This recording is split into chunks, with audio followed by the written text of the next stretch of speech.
so that's why this is here.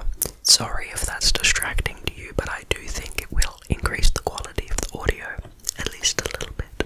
Now, finally, thank you for joining me, and let's get into this little mini-series.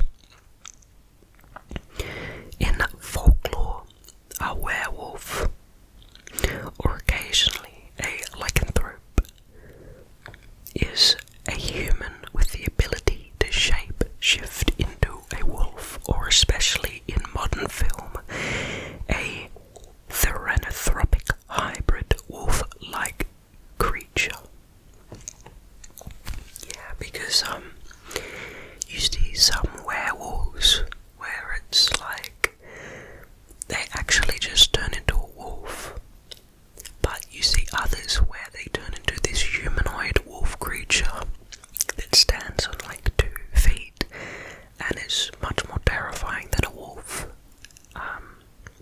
I wonder what the original mythology has to say about witches. The original idea, we'll probably find out. Either purposefully, they transform either on purpose, or after being placed under a curse or affliction, often a bite or scratch from another werewolf, with the transformations occurring on the night of a full moon. Early sources for belief in this ability or affliction, called lycanthropy, are Petronius from 27 to 66 and Gervase of Tilbury in 1150 to 1228. Interesting. The werewolf is a widespread concept in European folklore, existing in many variants which are related by a common development of a Christian interpretation of underlying European folklore developed during the medieval period. Okay. From the early modern period, werewolf beliefs also spread to the New World with colonialism. Belief in werewolves developed in parallel to the belief in witches. In the course of the late Middle Ages and the early modern period, like the witchcraft trials as a whole, the trial of supposed werewolves emerged in what is now Switzerland, especially the Valais and Vaud, in the early 15th century and spread throughout Europe in the 16th, peaking in the 17th and subsiding by the 18th century. The persecution of werewolves and the associated folklore is an integral part of the witch hunt phenomena, albeit a marginal one, accusations of lycanthropy being involved in only a small fraction of witchcraft trials. During the early period, accusations of lycanthropy, transformation into a wolf, were mixed with accusations of wolf riding or wolf charming.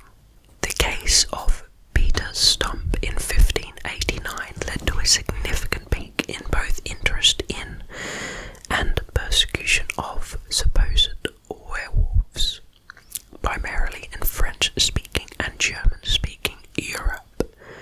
The phenomenon persisted longest in Bavaria and Austria, with persecution of wolf charmers recorded until well after 1650, the final cases taking place in the early 18th century in Carinthia and Styria. After the end of the witch trials, the werewolf became of interest in folklore studies and in the emerging Gothic horror genre. Werewolf fiction as a genre has pre-modern precedents in medieval romances, e.g. Bisclavret and Clome de Palom, and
terms such as Urvadim, one in wolf skin, referring still to the totemistic or cultic adoption of wolf nature rather than the superstitious belief in actual shapeshifting. In modern Scandinavian, also used Glyvdolf, evening wolf, presumably after the name of Gredulf Björnsson, a historical berserker of the 9th century who figures in the Icelandic sagas.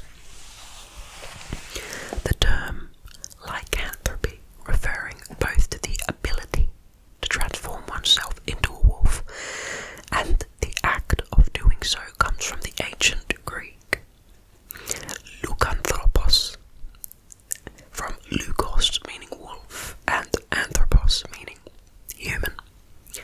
The word does not occur in ancient Greek sources, but only in late antiquity, only rarely, and only in the context of clinical lycanthropy, as we talked about at the start of the video, described by Galen, where the patient had the ravenous appetite and other qualities of a wolf.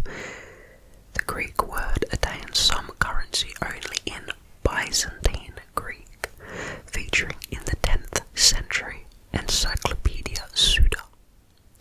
Use of the Greek-derived lycanthropy in English occurs in learned writing beginning in the latter 16th century, first recorded in 1584 in The Discovery of Witchcraft by Reginald Scott, who argued against the reality of werewolves. Lycanthropia is a disease and not a transformation. That's a quote from him. At first, explicitly for clinical lycanthropy, i.e. the type of insanity where the patient imagines to have transformed into a wolf, and not in reference to supposed real shapeshifting. Use of lycanthropy for supposed shapeshifting is much later introduced in 1830.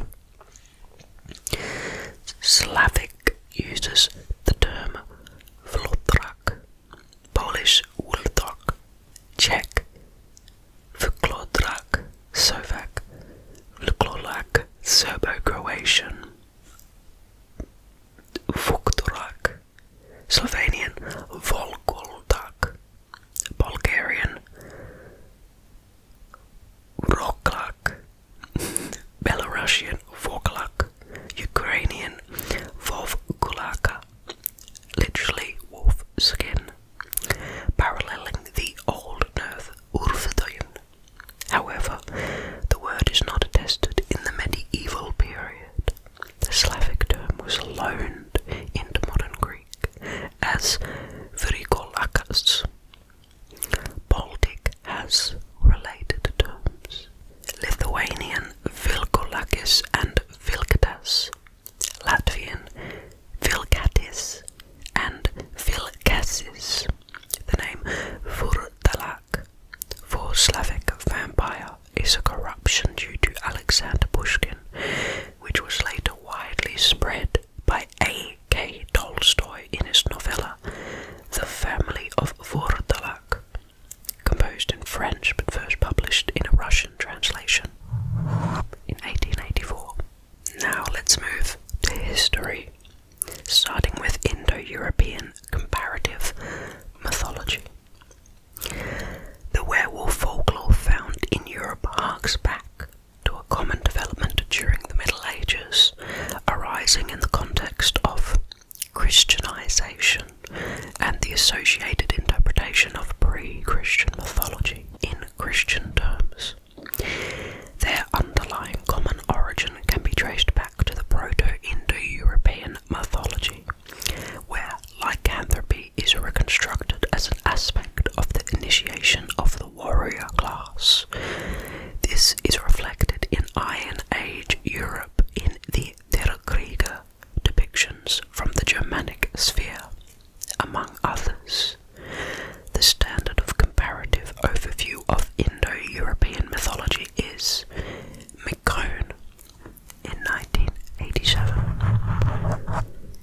transformations of men into wolves in pagan cult were associated with the devil from the early medieval perspective. The concept of the werewolf in Western and Northern Europe is strongly influenced by the role of the wolf in Germanic paganism, e.g. the French loup-garou is ultimately a loan from the Germanic term. Do you remember that word from our other Wikipedia reading? But there are related traditions in other parts of Europe which were not necessarily influenced by Germanic tradition, especially in Slavic Europe and the Balkans, and possibly in areas bordering the Indo-European sphere, the Caucasus, or where Indo-European cultures have been replaced by military conquest in the medieval era, Hungary, Anatolia, etc. In his Man into Wolf in 1948, Robert Eisler tried to cast the Indo-European tribal name meaning wolf or wolfman in terms of the European transition from fruit gathering to predatory hunting. Interesting. Now we move to it in classical antiquity. A few references of men changing into wolves are found in ancient Greek literature and mythology. Herodotus in his Histories wrote that the Neurai, a tribe he places in the northeast of Scythia, were all transformed into wolves once every year for several days, and then changed back to their human shape. This tale was also mentioned by Pomponius Mela. In the 2nd century BC, the Greek geographer Pausanias related the story of King Lycaon of Arcadia, who was transformed into a wolf because he had sacrificed a child in the altar of Zeus Lycaeus. In the version of the legend told by Ovid in his Metamorphoses, when Zeus visits Lycaon disguised as a common man, Lycaon wants to test if he is really a god. To that end, he kills a Molossian hostage and serves his entrails to Zeus. Disgusted, the god turns Lycaon into a wolf.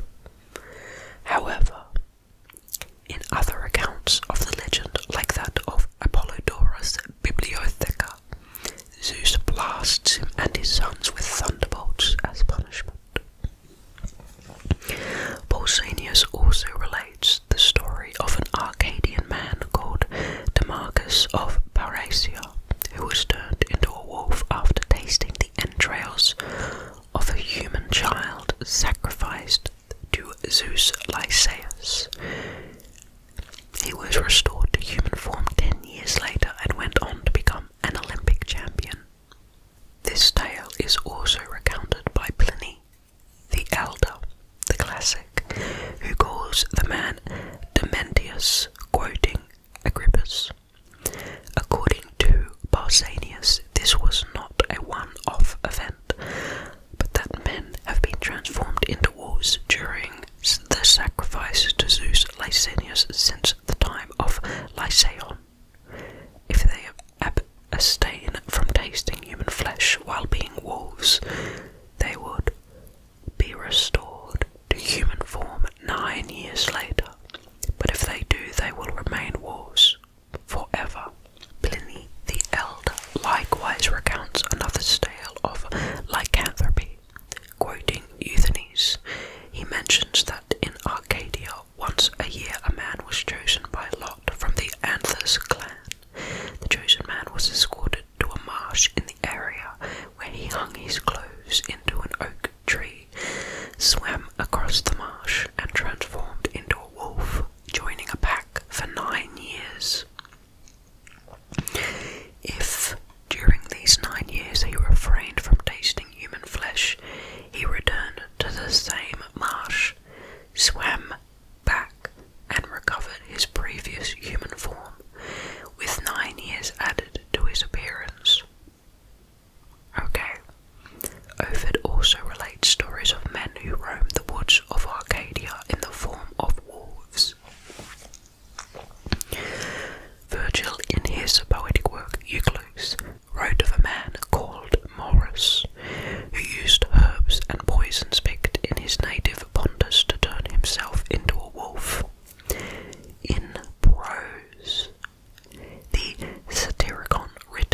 circa AD 60 by Gaius Petronius Arbiter, one of the characters, Niceros tells a story at a banquet about a friend who turned into a wolf.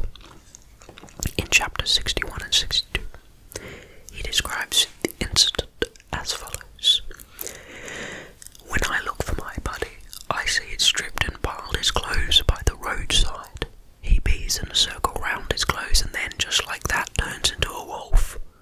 After he turned into a wolf, he started howling and then ran off into the woods.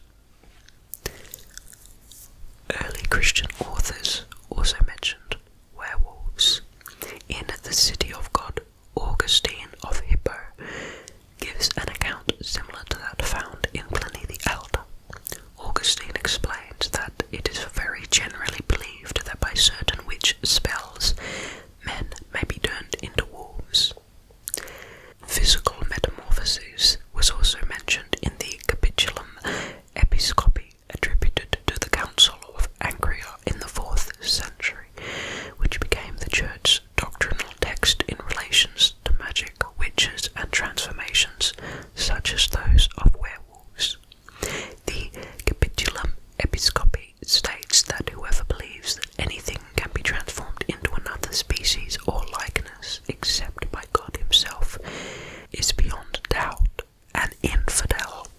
In these works of Roman writers, werewolves often receive the name Verispellis, Turkskin.